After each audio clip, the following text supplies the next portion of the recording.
Cloud gaming is improving, and Warzone in this game is gas. It is absolutely a phenomenal blast to play, and this was one of the most responsive times I've ever played on the cloud. And honestly, I feel like Halo 5 is beginning to age better than I thought it would.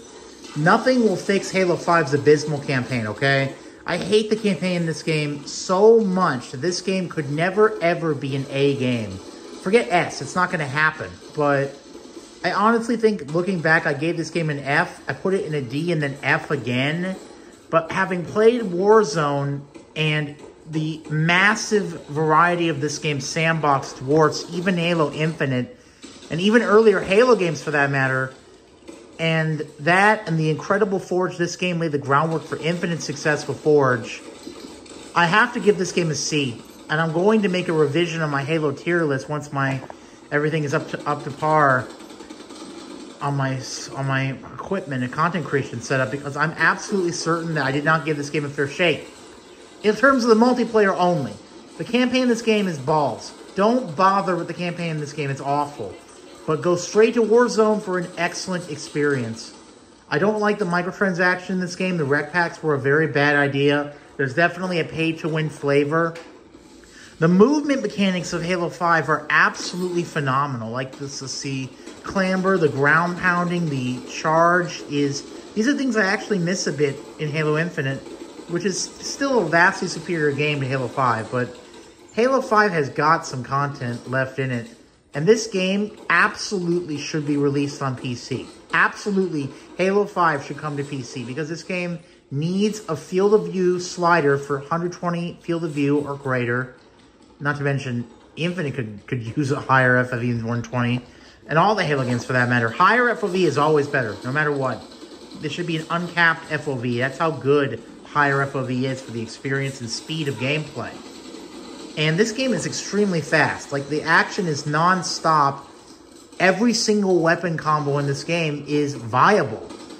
One thing that 343 Industries has always done right with Halo, right by Halo, is that they never make weapons useless. Bungie had a few Halo games where there were a lot of weapons that were just completely worthless and not worth picking up.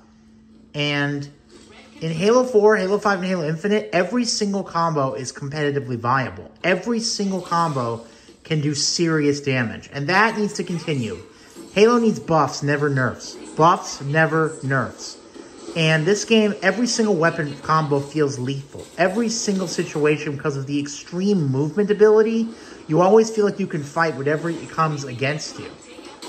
And I hate to admit it, but the controls in this game have less auto-aim than Halo Infinite. And it just feels easier to control and to keep your shots steady even when you're dealing with multiple targets. Notice I'm dealing with this airborne Promethean, and I'm pretty able to quickly adapt to enemies charging behind me. It's extremely fast gameplay, and the charge is just so satisfying. Look at how I'm just bodying them with the sword. Just cutting them down with my blade and then switching to my rifle and popping a few caps in their head. And you have these massive battles. This was before the rise of AI, and the scope of it is just extremely impressive. Honestly, in 2024, it's still an impressive game in terms of this mode, Warzone. This is the proper way to play this game. And once again, like every other Halo game that 343 has done, the biggest problem is that there is never consistently new content. I mean, they just don't understand live service too well, because in games that are popular that they make and games that aren't, they get content for a while, then they just drop out the content and just don't care, except for drip feeding you whatever they can sell in microtransactions. I can promise you, if you reskin every old Halo game, but you offer content and charge only for what people vote on instead of just putting stuff in the game, you will make 10 times the money without trying. If there is any franchise I want to see be a vanguard for better microtransactions and more gamer-centric transactional systems for increasing the content and viability of long-term of a game, I want Halo to be at the forefront of microtransactions that don't appease shareholders and leave gamers in the dust. This game did not do microtransactions right, because you can definitely pay to get the better unlocks, better weapons, better everything right off the bat. And that is a big strike against this game ever going higher than a C. The core gameplay is phenomenal, and the core movement has tons of different versatility and variety.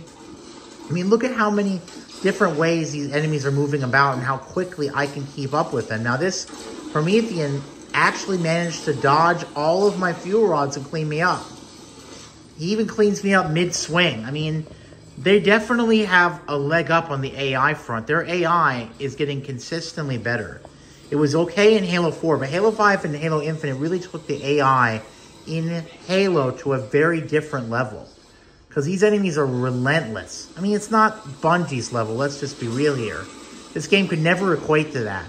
It still doesn't have the feel. I mean, you would never catch me wanting to play this game over Halo 3 or nearly anything else. But it is a very good time. It's still a fun experience. And I feel like we need to appreciate it for what it was, because this game on PC could be given a second life. And more importantly, I want to see Halo 5 Guardians content come to Infinite. Come to Halo Infinite. All the weapons and the sandboxes and the powers and everything else should be in a custom game option to be added to Infinite. And the weapon sandbox, every weapon in this game needs to be in Halo Infinite. That alone would make Halo Infinite better. Keep everything, all the Infinite mechanics and updates and graphics and everything else, but you have 20,000% more weapons. It's already a better game. Both these games, the main issue continues to be lack of content and poor optimization. And this game is definitely optimized better now than it was when I remember playing it. Because this was a very smooth cloud-based experience. It was extremely fun to play, extremely enjoyable, and it felt smooth and responsive. And given that it's streaming from an Xbox Series X and a cluster of them in the remote server, it's extremely a testament to how powerful the Xbox Series X is. And it makes me excited about the future of consoles, PS6 and Xbox, the next Xbox, whatever they're going to name it. I'm not sure what the name should be. They've used almost every variation of X imaginable. How about the Xbox Extreme? Like Xbox Extreme or Xbox Elite? They used Elite to name the controllers. How about Xbox Elite for the Zen 6-based Xbox? Because that would be a good name for it. And the next Xbox and PlayStation 6, I want at least 4 to 8K, 144 FPS and higher. There is no excuse not to have well more than 120 FPS if you're going to have the next-gen consoles, because they're never going to match PC anyway. But we want you to try to match it. And there was just so much going on in this game. So many Prometheans and different loadouts and different, like, oh, what a shot. Look at that, the cannons flying through the sky. This game has some impressive moments. It really does. It's just a pity that they locked it away behind this pay-to-win garbage. And I hope they learned something from it. That is most of this game. So now I'm going to upload another one. Stay tuned for more.